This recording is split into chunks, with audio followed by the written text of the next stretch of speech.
De lo que se ocupa la Kabbalah para cualquier persona que nos está oyendo es de cómo es el funcionamiento del universo, cómo funciona el alma humana y qué sentido tiene el alma y el universo. Cuando hay dolor, hay una muestra de que hay algo que está fallando. Todos los desequilibrios provienen de que no estamos haciendo la labor que vinimos a hacer. Este tipo de racionalistas cerrados lo que hacen es ver toda la espiritualidad como sospechosa de superstición, la quieren como denigrar o dejar de lado, porque en el fondo ese racionalismo dogmático le tiene miedo a aspectos energéticos que no entiende el ser humano. La gente quiere buscar respuestas en los extremos, y lo que hay que decirle a la gente es que en los extremos no hay respuesta, en los extremos hay mentira, porque si alguien se queda en el extremo no oscila, y la realidad es la oscilación. Yo solamente hablo de la religión en términos de poder político. Cuando la religión entra a controlar al individuo, en no dejarlo libre y en no mostrarse como el individuo es, creo que estamos ante un problema.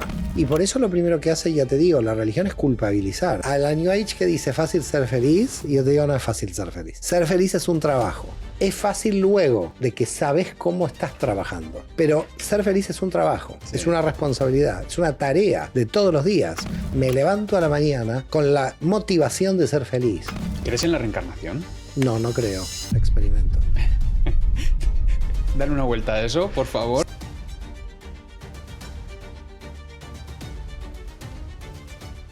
Hoy tenemos un episodio muy especial. Me hace una ilusión especial estar aquí en Barcelona grabando con el invitado. Es investigador y profesor de Cábala. Es doctor en filosofía, antropología, psicología, historia, teología, matemática aplicada. Ha publicado 27 libros. Y bueno, sobre todo yo le conocí por sus investigaciones en Cábala. Y antes justo de presentarle tengo que dar las gracias a María Herrero y Rafa Millán, que son las personas que han pasado por el canal y son muy especiales para mí.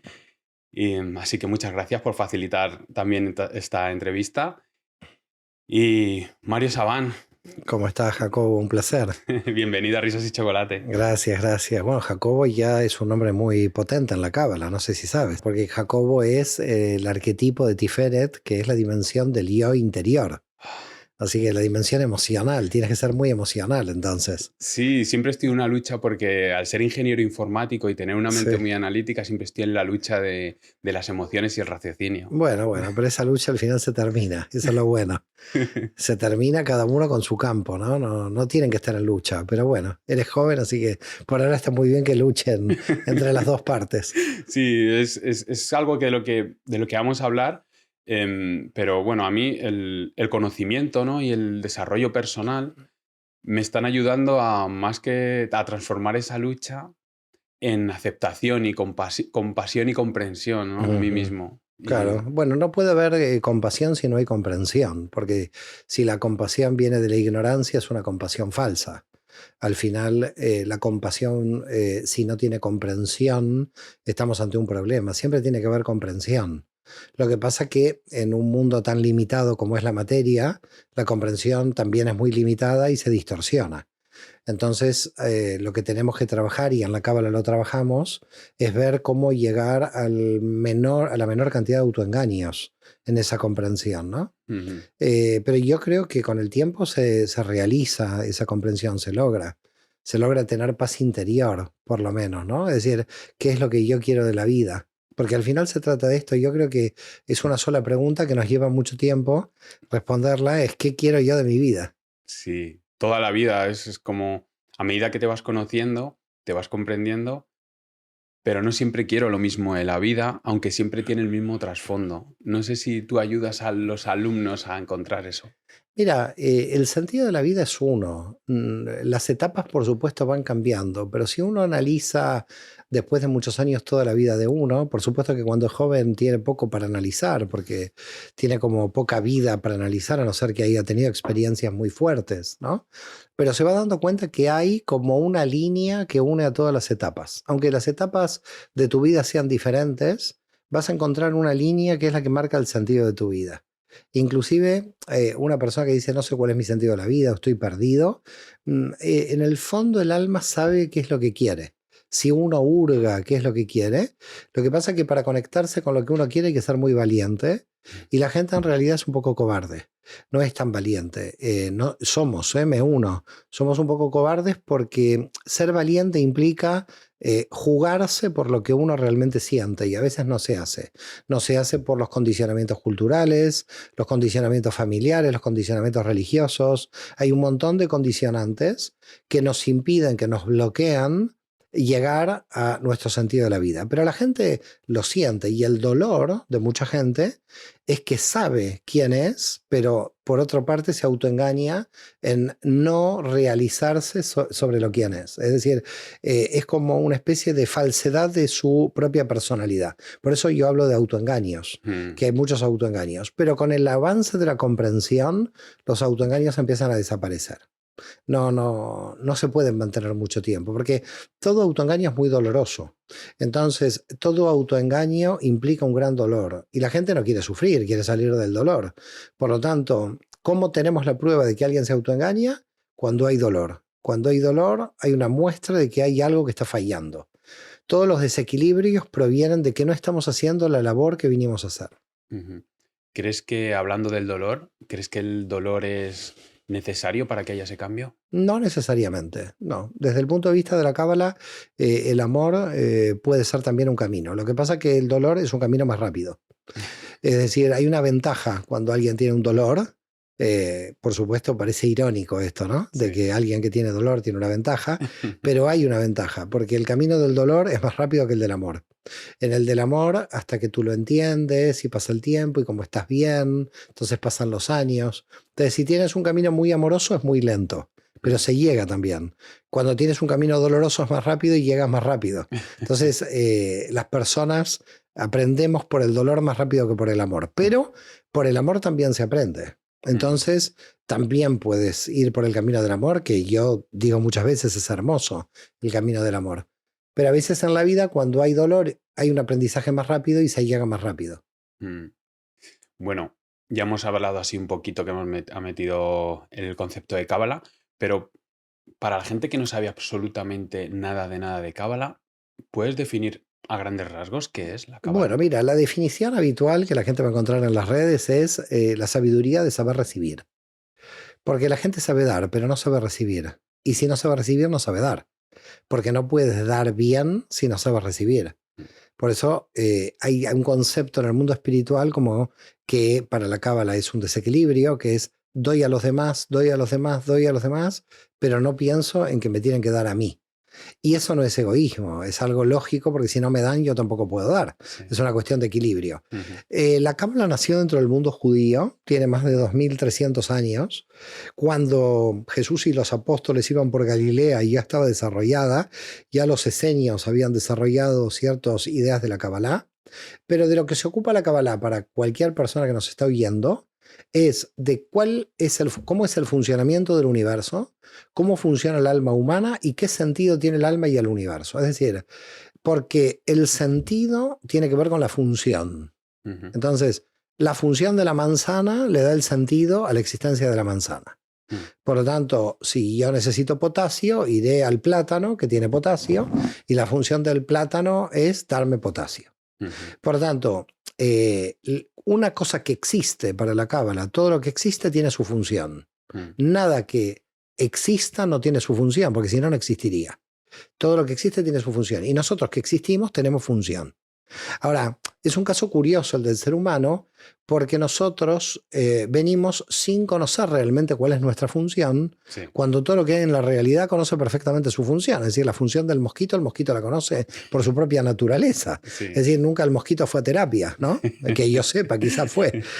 Nunca un elefante en la naturaleza. Todo lo que sabe que tiene su función existe. Ujú. Nosotros existimos y decimos, ¿para qué existimos? No sabemos para qué. Es una cosa, el ser humano es una rara avis, una cosa rara, Ujú. porque en realidad todo lo que vemos en la naturaleza existe por su función Sí. y nosotros decimos, ¿por qué existimos? Como que no comprendemos nuestra función. Sí, sí. Entonces, nosotros también tenemos una función y no es solamente una función biológica, es una función que va más allá de la biología. Es decir, que tenemos capacidad de abstracción, capacidad de conocimiento, de intuición. Tenemos muchísima cantidad de elementos que tienen que ver con energías interiores. Entonces, ¿qué estudia la Cábala? Las energías interiores de todo el universo y del alma. Y por lo tanto, al estudiar esto, tú sabes dónde situar las energías. Y cuando tú sitúas las energías correctamente, desaparece el dolor. Porque el dolor implica que estás utilizando mal tus energías. Todo dolor provocado por un desequilibrio es una energía que por algún motivo está incorrectamente ahí. Te voy a dar un ejemplo. Sí. Está muy bien comer una ensalada, ¿no? Comer una ensalada sería una cuestión como correcta. Pero ¿qué pasa si yo en el medio de este podcast vengo con mi ensalada, me siento aquí y empiezo a comer la ensalada mientras estamos haciendo la entrevista? Es incorrecto. Es decir, es correcto comer la ensalada, pero el contexto es incorrecto. Sí. Entonces, ¿qué es lo que sucede? Eso es una energía mal situada. Cuando hay una energía mal situada, no es que eso es un problema o esa energía es un problema, o ese comer la ensalada es un problema. Es dónde estás comiendo la ensalada. Por ejemplo, tú ves a 3 jóvenes rompiendo un auto a la noche y tú dices, bueno, esto es un delito. Sí. Porque están rompiendo un auto, pero no, quizás no es un delito, quizás lo contrató el dueño del auto de una chatarrería. Y si estos 3 jóvenes estaban contratados para romper el auto por una chatarrería, eso no es delito. Entonces, ¿qué lo volvió delito? Lo volvió delito la situación del contexto. Sí. Por lo tanto, desde el punto de vista de la Cábala, lo que nosotros estudiamos es cómo se sitúan bien o mal las energías dentro de cada contexto para saber qué estamos haciendo bien, qué estamos haciendo mal, de acuerdo a ese contexto. Gracias por estar viendo esta entrevista. Si te está gustando, ayudaría mucho al canal que le dieras al like y que te suscribieras. Así, este podcast podría ir llegando cada vez poquito a poco a más personas. Así que nada más, de nuevo te reitero las gracias por estar aquí y seguimos con la charla. Esto me ha recordado los animales. Estuvo aquí un biólogo y dice que, bueno, vino a decir una idea que es que al ser humano le hace falta animalizarse más para reconocerse a sí mismo. Yo creo que eso ya pasó. No estoy en contra de quién vino, no sé quién estuvo. Yo creo que eso ya pasó, porque eso ya lo demostró Freud hace más de un siglo y medio. El carácter animal es instintivo y nuestra sexualidad, eso está muy probado.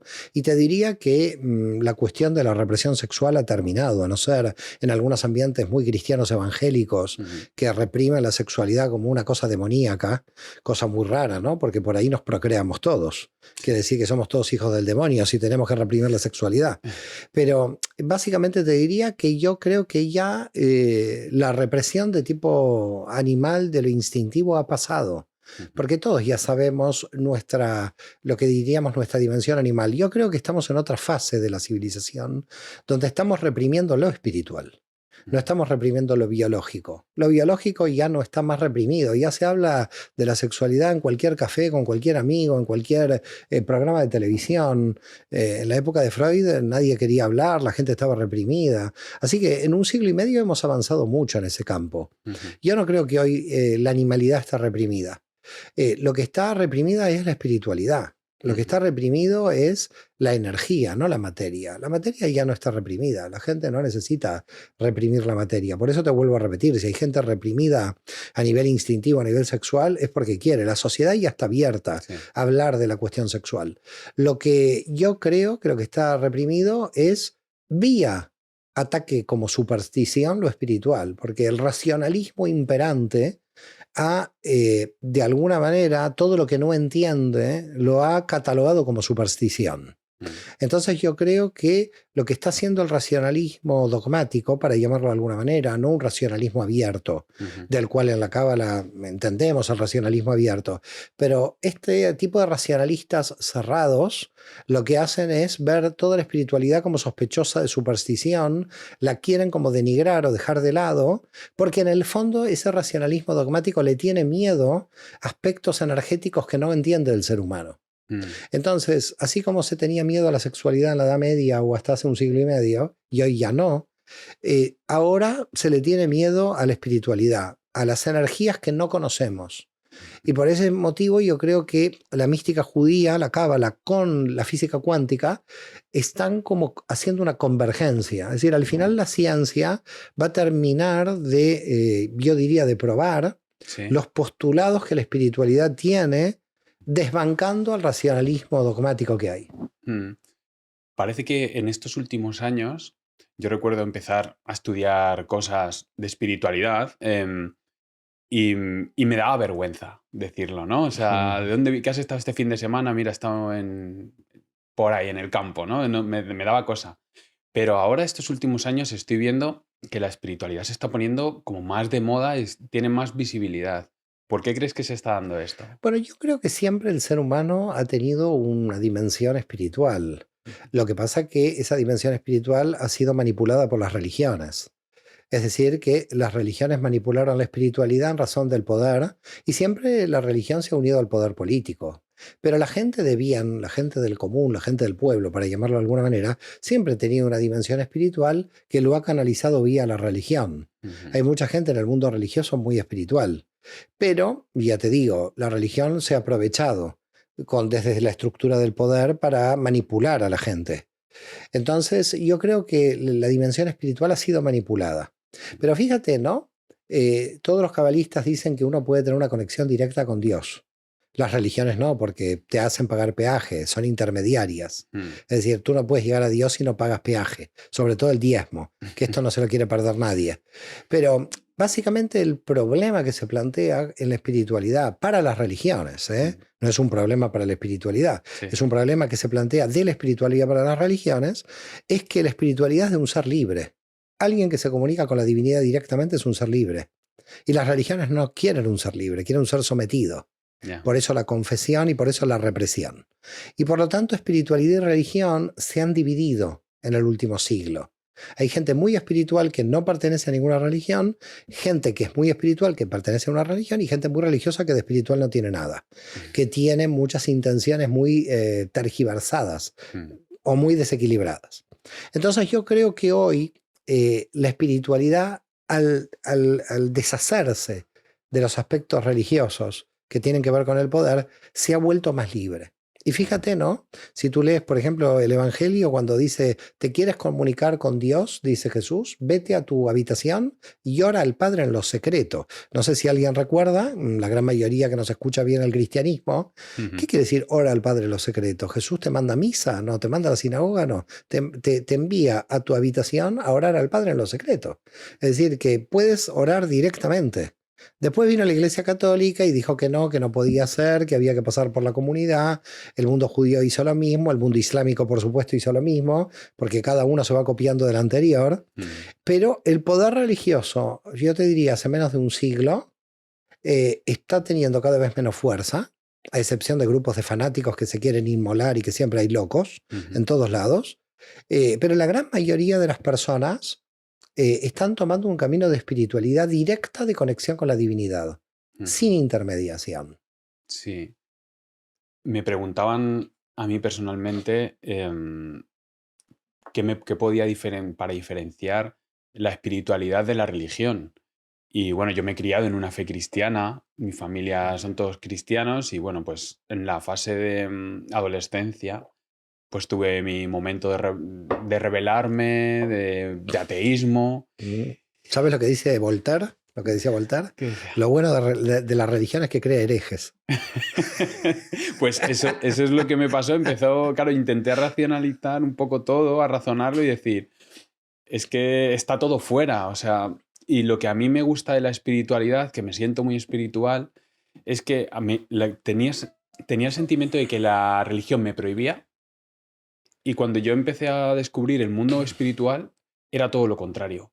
Eran mis reglas, escucharme a mí y podía hacer lo que me diera la gana. Claro, bueno, todo se puede hacer, pero no todo es conveniente. Es decir, hay libertad, pero no conviene todo para el alma. Pero bueno, todos los caminos desviados son parte del camino. Es decir, que al final siempre es el camino, inclusive los desviados, ¿no?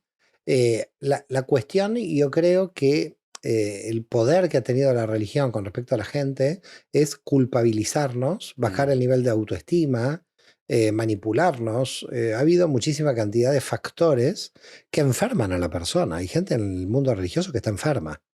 Está enferma porque realmente desde su corazón emocionalmente cree en esto que la enferma.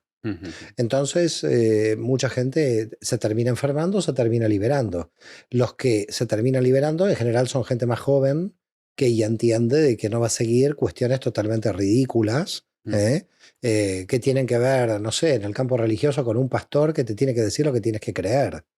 En el momento en que otra persona te dice lo que tienes que creer, y hay una manipulación.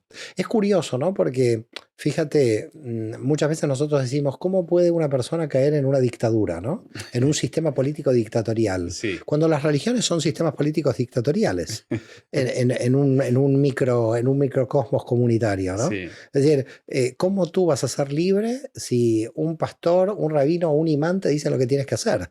Quiere decir que cuando sube un político al poder y te dice lo que tienes que hacer, ya estás acostumbrado. Sí. Así que si realmente se quiere cambiar una mentalidad de esclavo a nivel político, lo primero hay que liberar a la gente de las garras de la religión.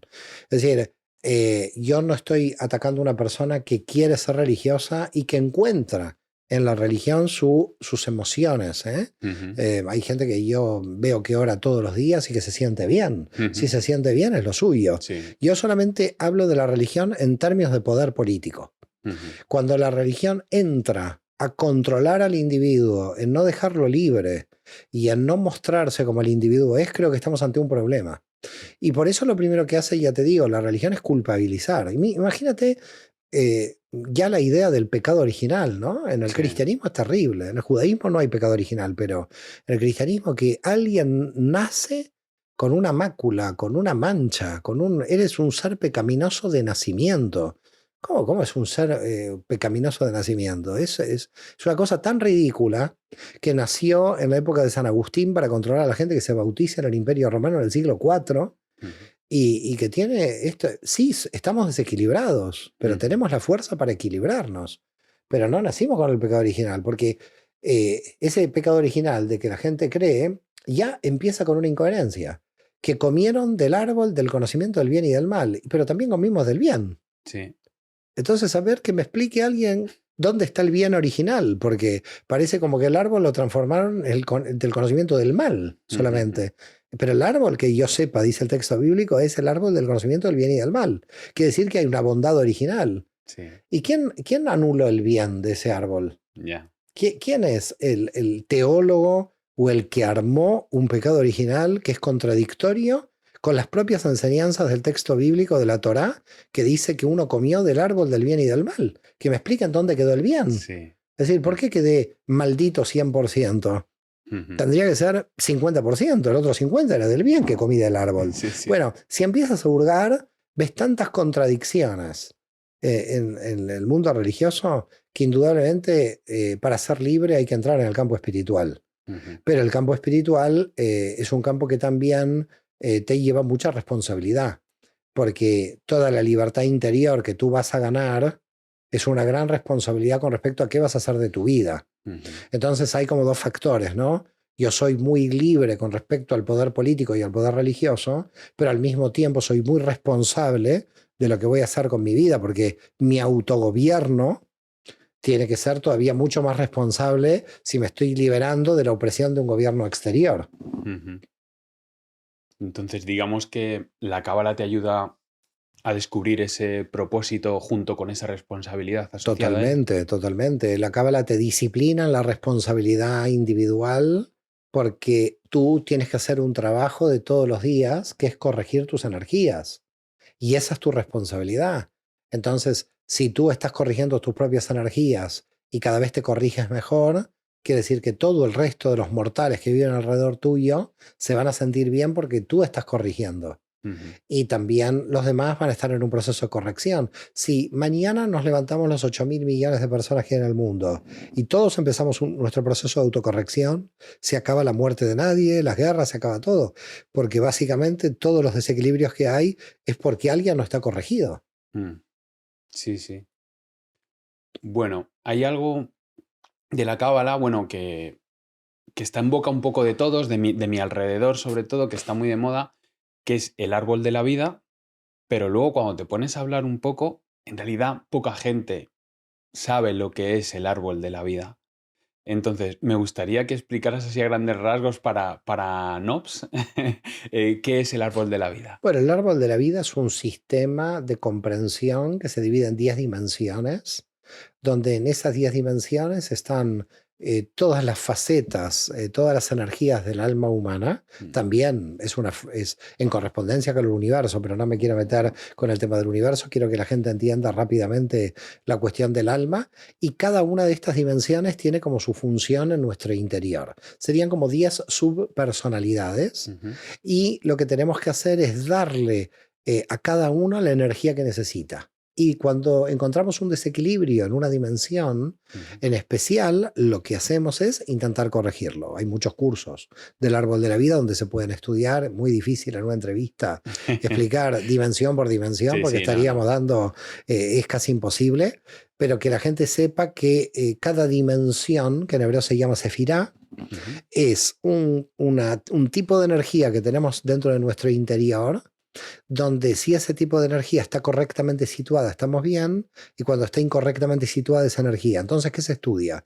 Se estudia ese tipo de energía, se estudia cuándo está desequilibrada o no desequilibrada ese tipo de energía, y cuando la encontramos desequilibrada, ¿qué herramientas hay para equilibrarla?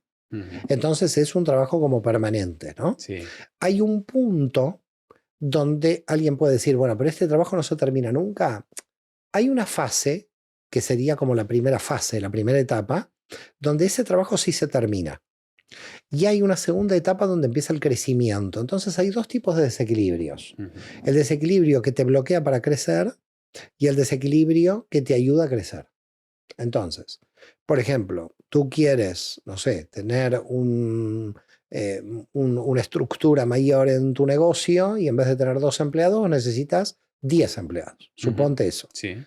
Pero ya con 2 empleados estabas bien, estabas equilibrado, todo iba bien, tu negocio. ¿Y por qué quieres crecer? Bueno, quieres crecer porque, dice la Cábala, el deseo es la base del universo, el fundamento. Entonces todos queremos crecer a nivel material, a nivel emocional, siempre hay un crecimiento. Pero ese crecimiento va a tener un precio. Es decir, tener un negocio de 2 personas no es lo mismo que tener un negocio de 10. Sí. Cuando tienes 10, tienes ya una estructura más grande y por lo tanto tienes que ajustar esa estructura a la nueva realidad. Sí. Entonces, ¿qué es lo que sucede? Empieza a haber desequilibrios, pero hay un desequilibrio que se llama de crecimiento, pero no es un desequilibrio de bloqueo. Por lo tanto, la primera etapa donde en la Cábala trabajamos es que el alma está bloqueada para crecer y está desequilibrada. Y hay un tema recurrente, no sé, una persona que, por ejemplo, sufre de ansiedad. Sí. Una persona que sufre de ansiedad está bloqueada con su ansiedad. Entonces no puede crecer, porque la ansiedad hace que se pierda toda la energía en esta ansiedad.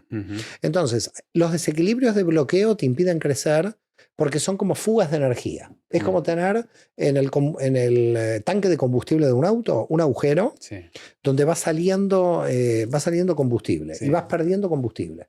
Entonces, claro, haces 2 calles, te quedaste sin combustible.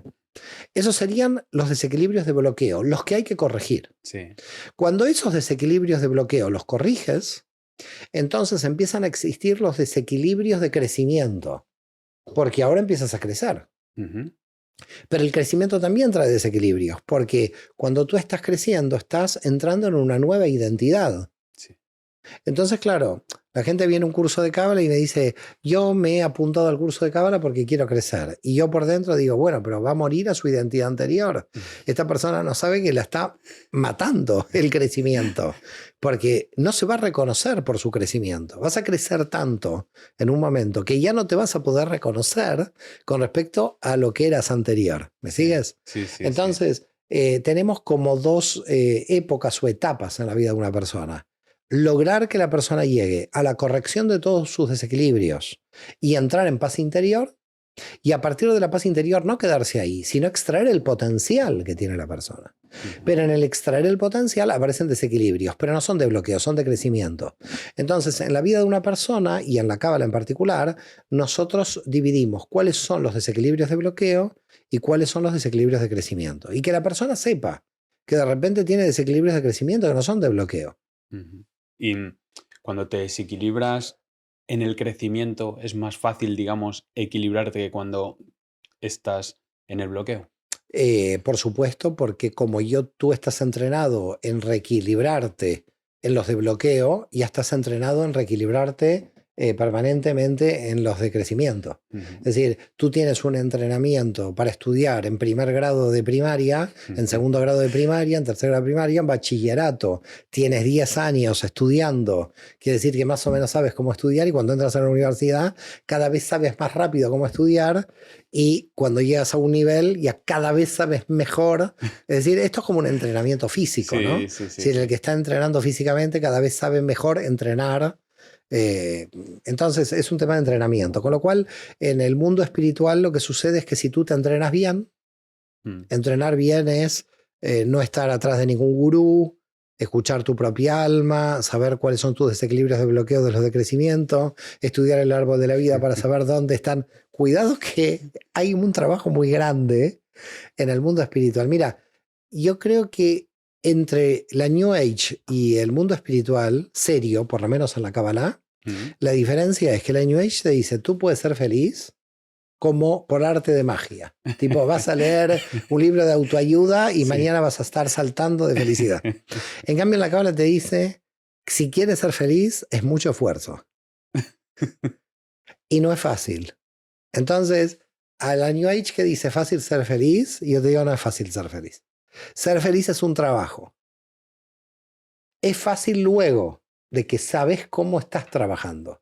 Sí, Pero ser feliz es un trabajo, sí. es una responsabilidad, es una tarea de todos los días. Me levanto a la mañana con la motivación de ser feliz. Mm. Entonces, tenés que trabajar para ser feliz. Tenés que trabajar en el trabajo, tenés que trabajar en esta entrevista, en el estudio, levantarte temprano. Tenés que tener disciplina, Sí. pero lo compensa el entusiasmo. Claro que es estar en el propósito, ¿no? Ahí está. Pero no es que mañana por un elemento mágico alguien sale y va a ser feliz por la puerta, porque eso no es serio. La espiritualidad de la Kabbalah tiene mucha seriedad. Mm. Y alguien viene y dice, voy a ser feliz en la Kabbalah. Mire, no es que va a ser feliz en la Kabbalah. Lea, medite, estudie, trabaje, organice, cambie su percepción, mire cuáles son sus equilibrios. Ah, esto es mucho trabajo. Y bueno, si usted quiere ser feliz, es un trabajo, ¿no? Sí. Entonces, hay algo que en la Cábala se llama pan de la vergüenza. Y pan de la vergüenza es lo que nosotros recibimos sin haberlo trabajado. Por ejemplo, Adán y Eva en el paraíso, en la narración del Génesis, era puro pan de la vergüenza, porque recibían sin hacer nada. Estaban desnudos, no trabajaban, no estudiaban, estaban ahí como vagos. Sí. Entonces esta gente no tenía nada que hacer de su vida. No tenían propósito. Estaban ahí como que no sabían qué hacer de la vida. Sí. Cuando salieron de ahí empezó el propósito y dejaron de tener pan de la vergüenza. Quiere decir que el estado paradisíaco no fue paradisíaco. El estado paradisíaco era un limbo. Sí. Ahí nadie trabajaba, nadie estudiaba, nadie tenía merecimiento. Y la felicidad es un proceso de merecimiento. Es decir, te mereces ser feliz porque has trabajado para hacerlo. No es un acto mágico. Ujú. ¿Se comprende lo que estoy Se diciendo? comprende Pero perfectamente. es importante que la gente entienda esto, porque si no la gente está buscando como una especie de remedio que me ayude a salvarme de una situación como algo mágico, ¿no? Es decir, Ujú. voy a comer la hostia y ya pertenezco al cuerpo de Jesús, Ya. como un acto mágico. No, no, usted va a comer 15 hostias y si usted es malo, es malo. Usted tiene que cambiar la conducta. Entonces, la Cábala te dice, no hay actos mágicos. Hay actos interiores de trabajo interior que se revelan luego en el exterior. Ujú. Es una pregunta que suelo hacer, ¿no? ¿Qué es la felicidad? Que ya la acabas de contestar, pero mi siguiente pregunta es una pregunta un poco personal, que si quieres me la puedes responder, que es, ¿cómo de feliz eres? Yo muy feliz. No sé, yo estoy todo el día feliz, pero decirle a la gente que me costó mucho trabajo, porque estoy por llegar a los 60 años y te puedo decir que me siento muy feliz. Ahora, si tú me dices, bueno, ¿cuáles son? ¿Por qué te sientes muy feliz? Mm. Y me siento muy feliz porque yo siento que todos los días estoy trabajando para cumplir mi propósito. Es decir, no es feliz un auto, no es feliz, mañana se quema mi auto y sigo tan feliz como estoy. No, Hay un punto donde la felicidad interior es invaluable. Es invaluable. Lo que has hecho contigo es invaluable. Es decir, viene mañana el gobierno y me saca todo y todo lo que tengo y sigo siendo feliz. ¿Por qué motivo? Porque con mi interior he logrado lo que yo quería, con mi trabajo interior. Por supuesto, tengo que estar feliz por la salud y por la salud de mis allegados. Eso es dentro del campo material, ¿no? Y por supuesto, y por el amor de la gente y por el amor que doy. Hay otros miles de factores. Pero el factor principal es que si no tengo comprensión, es decir, básicamente te diría que la felicidad se encuentra realmente en el interior y es un trabajo interior y hay que buscarla todos los días. Y creo que como aprendo todos los días, eso me hace muy feliz. Es decir, lo que más me hace feliz es esa conciencia de aprender todos los días. Qué bonito. Pues aquí estuvo bueno, entre otras cosas, hacía constelaciones familiares, bueno, una investigadora de la ciencia sistémica, ¿no? Y decía que no había ni bien ni mal, que lo que había es mucha o poca conciencia. Es algo que preparando esto de la cábala, en realidad he sentido que era muy parecido, ¿no? ¿Cómo se entiende el bien o el mal en cábala? Mira, yo te vuelvo a reiterar que el mal es una falta de distribución, es un problema en la distribución de la energía. Y lo que hace la conciencia, como bien decía, yo coincido con esta persona que vino aquí, que tiene que ver con la falta de conciencia, pero la falta de conciencia es la que provoca el mal. ¿Por qué? La falta de conciencia provoca el mal, quiere decir que hay mal por falta de conciencia. Cuando hay falta de conciencia se provoca el mal. Entonces, ¿yo cómo aumento el nivel de conciencia? Es la pregunta. Y el nivel de conciencia para la cábala se aumenta de acuerdo a la interconexión dimensional entre las 10 dimensiones. Con lo cual volvemos al árbol de la vida. Por lo tanto, en otras espiritualidades no sé cómo funciona. Cuando alguien dice hay que aumentar el nivel de conciencia y la persona dice ¿y cómo? Nosotros tenemos el cómo en la cábala, que es entender las diferentes dimensiones e interconectarlas entre sí para la mejor distribución de la energía. Entonces, ¿qué es tener un nivel de conciencia mayor? Es cada vez saber cómo distribuir mejor las energías. Las energías mal distribuidas provocan el mal. Entonces, si tú distribuyes mejor las energías, estás aumentando el nivel de conciencia. Y al aumentar el nivel de conciencia, que es distribuir mejor las energías, cada vez hay menos mal porque están mejor situadas. Entonces, la cábala te dice dónde buscar las energías mal situadas. Y eso es a mí lo que me encanta de la cábala. ¿Por qué? Porque en otras espiritualidades te dicen aumenta el nivel de conciencia y tú dices, bueno, ¿cómo lo hago? No sé. ¿Cómo lo hago? ¿Cómo aumento el nivel de conciencia? Me tienes que decir cuál es el método. Sí. Claro, pero si alguien no conoce el alma humana, no hay método. El método tiene relación con el conocimiento del alma humana. Por lo tanto, cuando conocemos el alma humana y cómo está distribuida la energía, las energías en las 10 dimensiones y dónde está fallando, es donde tengo que tener conciencia de arreglar eso que está fallando. Eso que está fallando lo arreglo porque ahora tengo el método de conocer el árbol de la vida y entonces al arreglarlo aumento el nivel de conciencia. Por lo tanto, para aumentar el nivel de conciencia, primero tengo que tener la conciencia de saber dónde están las energías desequilibradas. Entonces, ¿cómo tener conciencia de saber dónde están las energías desequilibradas para aumentar el nivel de conciencia? Con la comprensión del árbol de la vida. Con la comprensión del árbol de la vida, sabes dónde están mal situadas las energías. Sí, es un buen mapa, ¿no? Es un mapa impresionante. Es un mapa impresionante. Estaba pensando justo dentro de las 10 dimensiones que lo intentaba asociar porque me ha salido así el desequilibrio en una de esas 10 dimensiones puede provocar enfermedades. Claro que sí. Si se mantiene el desequilibrio con el tiempo, claro que sí. Puede provocar enfermedades. Hay enfermedades de tipo genético no provocadas por esto. Lo que pasa es que pueden estar dormidas y los problemas de desequilibrio energético pueden provocar que eso se ponga en marcha y que se despierte. Es decir, nosotros venimos con una genética. Esa genética tiene desequilibrios. Por eso, por ejemplo, hay niños que tienen enfermedades. Que tú dices, ¿qué desequilibrio energético tuvo este niño? Ninguno. Tiene desequilibrio que tiene que ver con su genética. ¿Estamos de acuerdo? Ahora, esos desequilibrios de tipo genético pueden verse influenciados por desequilibrios que provienen de los niveles interiores, de las energías interiores. Y se pueden despertar por ello. Entonces, hay desequilibrios puramente físicos que no tienen que ver con nuestra alma, ¿ok? Que para algunos cabalistas más ocultos tienen que ver con reparaciones de vidas anteriores. Pero no me quiero meter ahí porque es muy complicado. Pero de esta vida no tienen que ver. De esta vida no tienen que ver, ni a un niño ha podido tener la posibilidad de poder corregirla. Porque no ha tenido el tiempo suficiente. Pero aquellos que podemos corregirlas, las tenemos que estar permanentemente haciendo el trabajo de qué tenemos que corregir para nosotros encontrarnos bien. Cuidado que a veces la corrección no se tiene que llevar al extremo, porque una corrección llevada al extremo nos hace caer en un desequilibrio inverso. ¿Me entiendes lo que te digo, no? Es decir, hay que tener cuidado que una cosa es el equilibrio y otra es, por la búsqueda de ese equilibrio, caer en el extremo opuesto. Suele pasar, ¿no? Suele pasar, claro, suele pasar. Los cabalistas dicen que a veces, transitoriamente, muchos caen en el desequilibrio opuesto para poder corregir un desequilibrio muy grande del otro lado. Entonces suele pasar.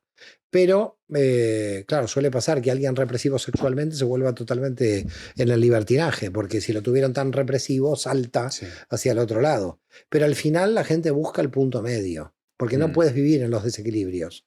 Cualquier desequilibrio es muy agotante, te agota mucho, porque es una pérdida de energía fuera de lo normal. Sí. En mi vida yo he ido notando ese desequilibrio, o sea, lo he visto en mis visualizaciones como un péndulo, ¿no? Tú estabas en un sitio y te has ido al otro buscando y al final como que vas encontrando tu equilibrio, pero lleva trabajo. Bueno, ese péndulo está dentro del árbol de la vida. Entre la columna derecha del árbol de la vida y la columna izquierda hacemos péndulo. Ahora, nosotros igual siempre pendulamos, siempre oscilamos. Solamente que lo que no podemos es quedarnos en un punto del péndulo. Siempre estamos en una situación de oscilación constante entre el lado izquierdo y derecho, entre lo femenino y lo masculino. Pero si uno se queda en el extremo, es donde se comete el desequilibrio. El desequilibrio es quedarse permanentemente en el extremo. Es decir, el avión, ¿por qué vuela? El avión vuela porque no frena a nadie, porque si el piloto frena el avión se cae. Entonces, ¿pero qué pasa con el avión? Entonces el piloto puede decir, no, yo no puedo frenar, voy a acelerar más. Pero si acelera a 2000 kilómetros por hora, también se estrella. Es decir, ¿qué hace el avión? Se tiene que quedar entre 800 y 1000 kilómetros por hora. Ni puede frenar violentamente si no se cae, ni puede ir a más velocidad si no, también se cae. Entonces, está oscilando, va bajando de 800 a 1000, de 600 a 1000, y eso es la vida humana, estamos oscilando y hay que disfrutar el proceso de oscilación. Lo que hay que tener conciencia es de no quedarse en un extremo, porque cuando uno se queda en un extremo se vuelve dogmático y se vuelve fanático. Y en general los que se quedan en un extremo son los jóvenes, porque los jóvenes en general quieren tener una respuesta única de la realidad y se vuelven muy dogmáticos. Fíjate, por ejemplo, la cantidad de gente en extrema izquierda o extrema derecha en el mundo político. En general son jóvenes, porque ellos creen haber encontrado la solución en el dogma. Sí. En ciencia sistémica también, si hay alguien en el extremo que no sea joven, es porque en realidad está respondiendo la persona de 18 años, o sea, en determinadas cosas. No estás en el tiempo que debes estar. Claro, para ir evolucionando tienes que oscilar. Tienes que ir oscilando entre lo femenino y masculino permanentemente. Eso también te lo da el estudio del árbol de la vida, esa comprensión de la oscilación sin quedarte en los extremos. Y entonces, ni el ocio ni la aceleración. Entonces, por ejemplo, hoy hay gente que está todo el día con la red social, ¿no? Esto es un desequilibrio. Y hay gente que directamente desaparece de la red social y no tiene ni móvil. Porque se va al otro extremo porque rechaza, ¿no? Entonces, claro, esto parece ser la época del Imperio Romano en el siglo I, cuando los monjes, o siglo II, III, un poco más adelante, los monjes se iban al desierto porque no querían nada con la vida terrenal, Ujú. Solamente querían ese mundo espiritual fuera de lo terrenal, Sí. y estaban los que estaban en el mundo terrenal que no querían nada de espiritual, sino que solamente estaban en el mundo de los negocios y en el mundo. Entonces, claro, la gente quiere buscar respuestas en los extremos. Sí. Y lo que hay que decirle a la gente es que en los extremos no hay respuesta, en los extremos hay mentira. Porque si alguien se queda en el extremo, no oscila. Y la realidad es la oscilación. Es decir, los planetas están todos en movimiento. La realidad no es que la Tierra se ha frenado. Sería un drama si la Sí. Tierra se frena o si el Sol se frena. La propia biología, la propia cosmogonía del universo, te das cuenta de que todo está oscilando Sí. en forma permanente. Todas las Sí, sí, galaxias, todos los planetas oscilan, y nosotros queremos encontrar un dogma de la fe que no oscile. sí. Es decir, vamos en contra del propio sistema del cosmos, de cómo está estructurado, ¿no? Ya, quizá es que nos gusta mantenernos en un momento, en una zona segura, ¿no? Claro, lo que Entonces, pasa es que la zona segura tiene un gran problema, que la zona segura es un refuerzo del yo a tal punto que todo el mundo le tiene miedo a la muerte. ya. Por qué la gran mayoría de la gente le tiene miedo a la muerte? Porque el yo es la zona segura. Y si se muere el yo, se muere mi zona segura. Mm. En el universo no hay ninguna zona segura. Así que usted escápese que va a llegar al cementerio igual. Sí, sí, sí. ¿Cómo se enfoca el enfrentarse a la muerte? Nadie se enfrenta a la muerte. La muerte no hay que enfrentarse. Si tú Ujú. ya te enfrentas, estás en un problema. Entonces, reformula la pregunta. Sí, bueno, Porque si ya dices, vale. enfrento a la muerte. No, no, nadie se Bueno, enfrenta a la muerte. ¿cuál es la visión desde la Kabbalah de la muerte? La visión de la Cábala de la muerte es que la muerte es un paso a otro nivel de energía. Ujú. El alma cambia nuestro cuerpo físico limitado a un cuerpo energético Ujú. y sigue manteniendo la subjetividad. Quiere decir que si tú te quieres comunicar con el alma del otro lado, podrías eventualmente comunicarte. No está permitida la comunicación con almas del otro lado.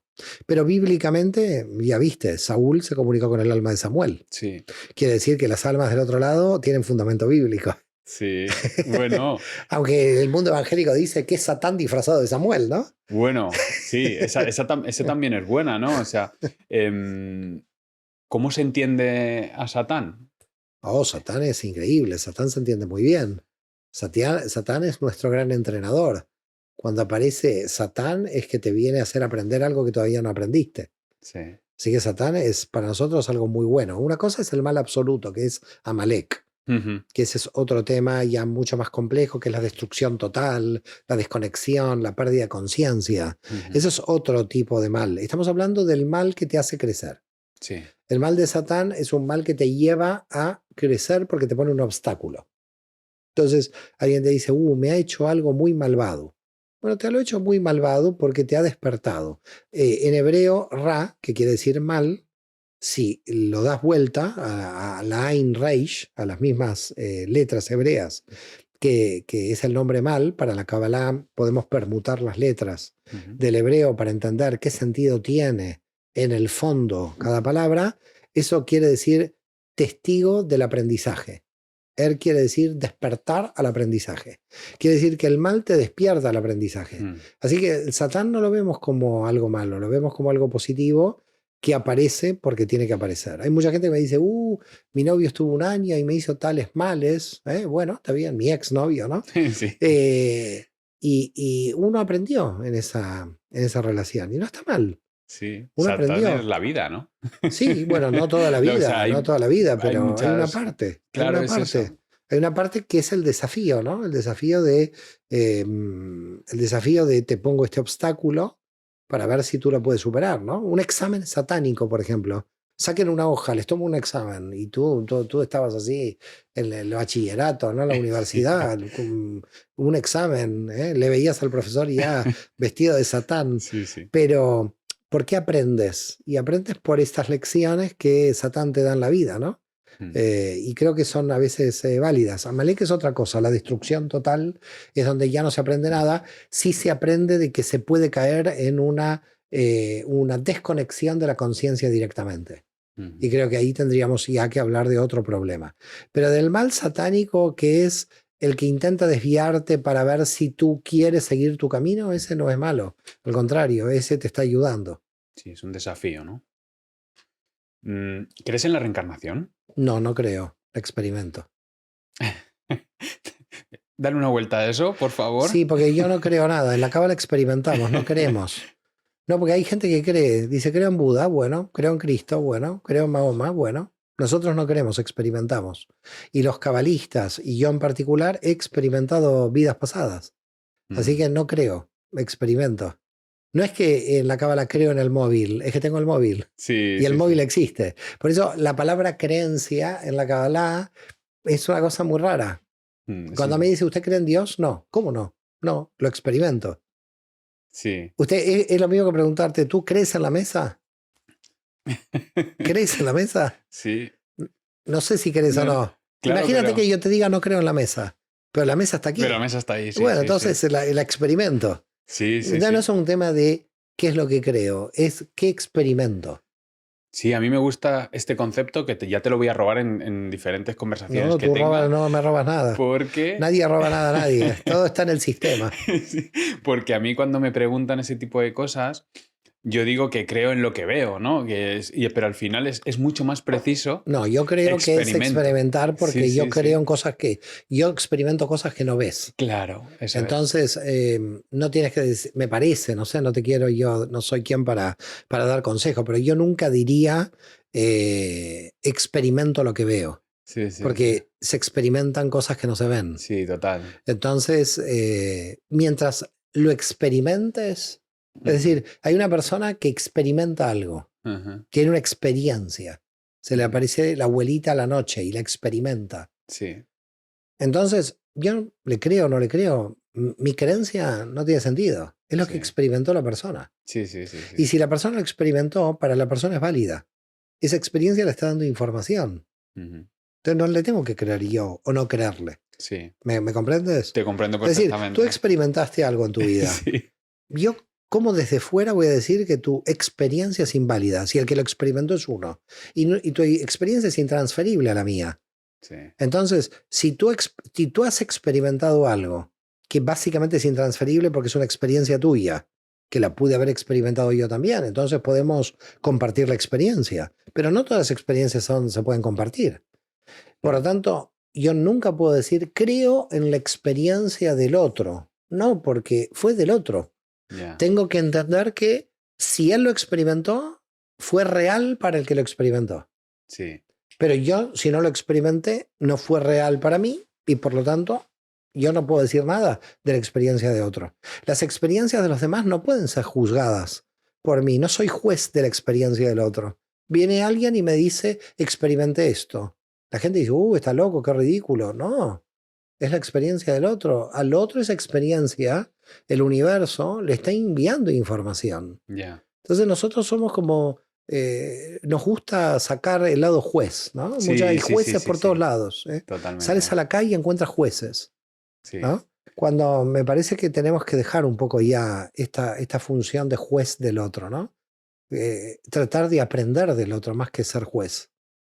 Además, ser juez del otro lo que implica es un gran miedo a la experiencia del otro. sí, En el fondo es un ser temeroso el que juzga. Y además soberbio, ¿no? Porque está reemplazando a las fuerzas superiores. ujú, Así que no podemos juzgar nada. Podemos aconsejar, podemos analizar, podemos describir, pero juzgar no se puede. ya. Totalmente de acuerdo. Me ha recordado esto mientras estabas hablando, que dentro de un par de semanas voy a grabar con Alex Gómez Marín, que ha tenido, bueno, es un físico, ha sido físico teórico y ahora, bueno, se dedica a la ciencia pura, y él ha tenido una experiencia cercana a la muerte. Y desde entonces intenta integrar un poco pues, el lado de la ciencia con la espiritualidad, como hablábamos antes. Y es verdad que a alguien que tiene una ECM, una experiencia cercana a la muerte, ¿qué le puedes decir? O sea, yo no soy nadie para decir, no, tú no has tenido esta experiencia. Y me ha Claro. recordado esto. Bueno, lo bueno que todos al final tendremos la EM, la experiencia de la muerte. Eso está clarísimo. Porque nos encanta la experiencia cercana, pero yo creo que nos tendríamos que analizar más. En la cábala analizamos más la EM, no la EC. Porque la cercana a la muerte es explicarnos a nosotros mismos qué pasa después de la muerte, ¿no? En cambio, cuando tenemos el alma del otro lado que nos habla, ya no es experiencia cercana a la muerte, ya es la experiencia de muerte del otro. Sí, sí, sí, sí. Así que a mí me gusta más la EM. A mí también. Porque en la EM yo me comunico con las almas del otro lado, ¿no? Sí. Bueno, quiero hacerle un guiño a Rafa Millán, Sí, le que... guiñamos mucho, le queremos, le queremos. A Rafa y Mardía, Claro, y a Mardía, por supuesto. bueno, parece que vienen en pack, ¿no? Porque decimos Rafa y Mardía, Sí, sí, pero sí. que en realidad son sujetos. Totalmente. Y le Ellos... enviamos un gran abrazo a Rafa y un gran abrazo a Mardía, ¿no? Por Porque si no, supuesto, por el pobre, supuesto. siempre se sientan en un paquete los dos, Sí, pero ¿no? yo les he tenido por separado y además les he disfrutado mucho a cada uno. Muy bien, me Son muy parece muy bien, diferentes. muy bien. Y quería hablarte de cómo se puede interpretar en Cábala los sueños. O sea, me ha recordado decir, ¿son también miguitas de pan, como dice Rafa? O sea, ¿te puede dar pistas de algo? Bueno, hay que ver, no sé lo que piensa Rafa de esto, no lo he escuchado, con lo cual no puedo decir nada Mm, de interpretación a lo que dice Rafa Milián. Yo solamente te puedo decir lo que dice la Kabbalah, sí. porque lo que dice la Kabbalah está lejos de la visión del psicoanálisis de los sueños. Entonces, para nosotros los sueños en la Kabbalah es la pequeña muerte. Y cuando tú estás soñando, el alma sale un poco del cuerpo a vivir más allá del cuerpo. Es decir, para nosotros el sueño es una experiencia cercana a la muerte. Mira. Entonces, yo creo que ahí hay que diferenciar cómo ve el sueño, el psicoanálisis, sobre todo, como represión de los contenidos del inconsciente, y cómo lo vemos nosotros, que no lo vemos como represión del inconsciente. Vemos muchas veces información cosmogónica. Mm, Entonces, yo te diría, ¿cómo ve la cábala los sueños? Al llamarlo la pequeña muerte, lo ven como información que viene del otro lado, claramente. ujú. ¿Y se puede trabajar con ella? Claro que sí, con todo se puede trabajar. Ujú, Nada está prohibido trabajar. ujú. Toda la información, no hay que discriminar la información, porque en cuanto viene la mente y discrimina la información, tenemos el problema de que ya no vemos todo el bosque, empezamos a ver parte de lo que nos conviene. La mente es muy inteligente, ve lo que le conviene, Sí, no ve lo que no le conviene. sí. Entonces, desde el punto de vista de la cábala, lo que a la mente no le conviene también hay que incorporarlo y verlo también. Ujú. Porque si no vemos el conjunto, nos estamos perdiendo todo. Parcialmente tenemos un problema si lo vemos parcial. Ya. Entonces hay que hacer un cambio de comprensión de la percepción mental para poder ver en su máximo nivel toda la información sin que quede información sesgada, sin que quede información apartada. En el momento en que la mente aparta información, ya está cometiendo una distorsión intencional de la realidad para que entre en la estructura de tu pensamiento. Para que tu pensamiento esté tranquilo, lo que va haciendo la mente es cortar las partes de la realidad que no le conviene. Mm. Sí, bueno, es que yo, por ejemplo, soy informático, ¿no? Bueno, soy muchas cosas, entre otras cosas me dedico a la informática.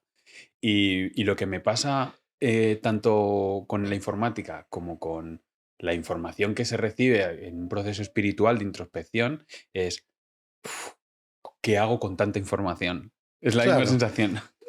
Lo que pasa que con el tiempo va a haber una información relacionada con el sentido de tu alma y va a haber información que no está relacionada con el sentido de tu alma.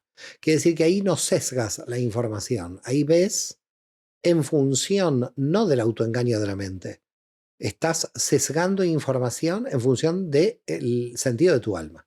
Eso Ujú. ya es diferente, porque tienes muchísima información, la ves toda, pero no la pones para la seguridad mental y sacas las partes que no te convienen. No, las pones al servicio del sentido de tu alma. Ahí sí va a haber información secundaria e información principal, Ujú, porque va a haber información principal para el sentido de tu alma. ujú. Entonces va a haber mucha información que indudablemente le tienes que decir a la mente desde la Jojma, desde lo que nosotros en la Cábala llamamos la dimensión de la intuición.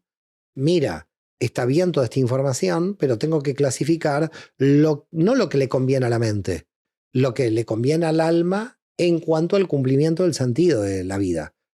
Entonces vas a empezar a sesgar información no por el autoengaño, sino que vas a sesgar información en relación a tu sentido. Pero para esto tienes que encontrar el sentido, porque si no la mente, al no encontrar el sentido, va a sesgar simplemente Total. por lo que le conviene. Es decir, que la mente va a operar para llevarte a una zona de seguridad. Mm, Cuando hablamos de la mente en la zona de seguridad sería la biná, el entendimiento racional. ujú, Pero si tú ya te conectas con el campo intuitivo, que es la Jojma, la dimensión de la intuición, del conocimiento profético sería en términos de la Edad Media, donde está, por ejemplo, el don de la mediunidad, etcétera, ahí, ujú.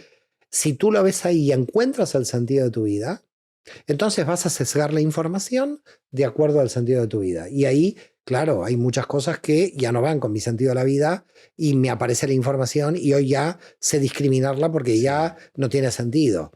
En una lectura, por ejemplo, yo puedo leer todo, pero no termino de leer todo. Termino con los libros que entiendo que me están haciendo crecer, ¿no? Sí, Como sí, sí. dice la teología cristiana, edifican, ¿no?